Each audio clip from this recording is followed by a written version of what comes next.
Diverse es un proyecto que busca promover la colaboración y la co-creación entre personas de las industrias creativas y culturales. Y nace un poco en base a la necesidad de que, sobre todo aquí en Euskadi, no hay ningún tipo de espacio donde esas personas se puedan agrupar y puedan buscar oportunidades, sean laborales o cualquier otro tipo de cosa. El proyecto nació en Berlín, en el primer viaje de Lane, y básicamente hasta ahora el recorrido que tenemos han sido 2 eventos. Lo que hicimos fue en 2 días realizamos un desfile de moda a pie de calle. Contamos con personas que han estudiado diferentes carreras como peluquería, maquillaje, fotografía y también modelos. Estas personas eran estudiantes o justo acaban de finalizar su carrera y lo que queríamos desde el proyecto Diverse era darles un impulso hacia su vida laboral.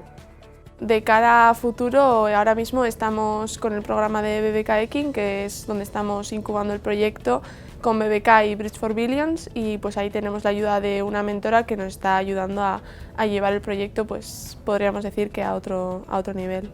La idea que tenemos hasta el momento es desarrollar una plataforma para que sea pues, ese el punto de encuentro donde tanto particulares como empresas pues, puedan acceder a perfiles creativos y así que puedan surgir nuevos proyectos y bueno, hasta el momento es solo una idea y para ello pues, hemos hecho focus groups con gente que ahora mismo esté trabajando, esté interesada en las industrias creativas y culturales para poder recibir feedback y así pues, poder hacer que la plataforma o la solución que finalmente desarrollemos pues, cree de verdad un valor para todas esas personas que lo vayan a usar en un futuro.